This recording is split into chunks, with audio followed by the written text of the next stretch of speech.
Hey guys, what's up? It's Matt with 86. A quick precursor. I asked what the namesake of this company was, and they informed me it stood for Infinite Evolution. Kind of neat and fitting from my experience with them. Though it does make me wonder if I'm supposed to be saying Infievo and not Infievo, but it's too late now because Infievo is what I trained my brain for, so we're moving on. When Infievo sent their newer cost-effective 1080p monitor to me earlier this year, I don't know if you watched that video, I tried it out and I liked it a lot. I thought it was a really great monitor, especially for a 1080p entry-level, high refresh rate monitor. It's fantastic, beautiful monitor. You should go check that out. It's pretty cool if you're looking for a good, well-priced monitor. It made me want to try their higher tier offerings, so I reached out and asked, hey, can I try this monitor? And you may be wondering, is it worth it to go to their 1440p monitor boasting higher refresh rates and newer, for Infievo at least, basic adjustable stand features? I guess that will depend on what is mostly important to you. I'll cover some of the basics with this panel, and I'll try and reproduce my experience for you. Infievo went with an IPS panel here, and IPS offers some of the better, more vibrant color reproductions among panels, at least in my opinion. This Infievo monitor strikes a nice middle ground, being by my standards bright enough at 300 nits and offering a fair stock color reproduction that is enjoyable to look at. You may notice a lot of that stuff, the gray to gray GTG and MPRT. These get mentioned a lot on the market about this whole 1 millisecond mark that they're all trying to hit. This is now, and probably almost certainly always will be, just marketing trickery. We can check ghosting to see for a feel of the accuracy of the claim, and that's about the best I can offer you in regards to this. If it's really bad, then you'll see a lot of ghosting and we'll have a problem with it. If it's good, then it should be very minimal or imperceivable ghosting.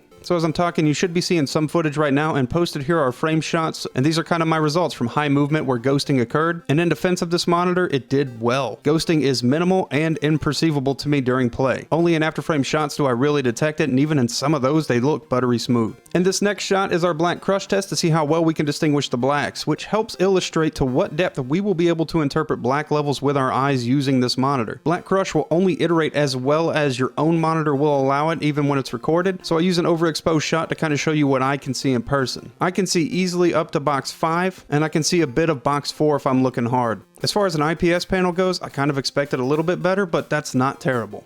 Windows does confirm for me the monitor features and supports HDR. I am of the opinion that anything under 500 nits makes HDR more of a gimmick than a feature. It does change the experience, but it doesn't showcase HDR abilities in my book as well as one might hope. There is definitely a difference between using HDR and not using HDR. It's just more of a washed out look and more of an illusion of brightness than an actual reproduction of brightness when it comes to light sourcing. It's almost like adding a kind of pale filter to everything. However, much like the colors of the panel, it's a fair middle ground reproduction, at least when you're doing something like gaming. The built-in audio is what you may expect. Listen to this and not accordingly, as it's always a safe bet to assume built-in monitor speakers aren't often going to provide you a wow factor. And while they aren't spectacular, at least it's an option. I can buy more toys.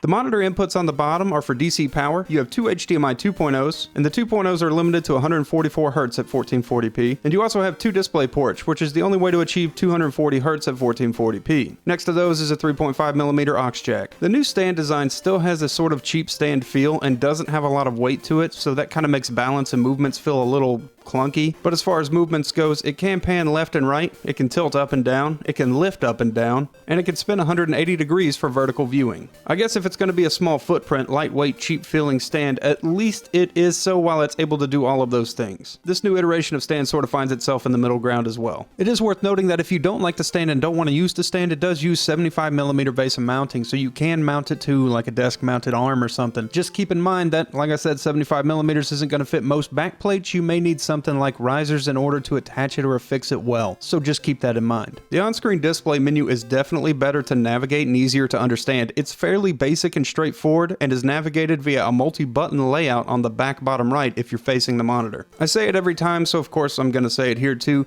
Trade these multi-button layouts for a directional menu analog stick. In the menu you can apply such features as FreeSync, change inputs, adjust colors and presets, and navigate through pretty much all of the panel's offerings. 1440p should be the choice for an even middle ground pixel real estate that you may have grown towards from your 1080p days. If you aren't ready for something like a 4K monitor or beyond, 1440p may be the way to go. It has a lot of uplifting features for its price range, but I'm not sure how competitive it is where I see it priced compared to other brands. If it's meant to be a flagship style monitor, I don't see it that way, and I don't feel that way about it. It strikes a great middle ground ground all the way through, but if I were to put it side by side with something like the VG27AQA1A or the WQ1B, well, like I said, I'm not sure how competitive this one really feels compared to those. Again, it's great in my book. I think it's just in a tough spot where an overwhelming amount of options exist, and it maybe doesn't stand out enough to be attractive enough. But right down the middle, it's pretty awesome. All the way down the middle, it just sort of hits that middle ground everywhere. Anyways, I hope this was somewhat helpful and useful to you guys. You guys have a great day, night, whatever it is, and I'll see you in the next video that I do.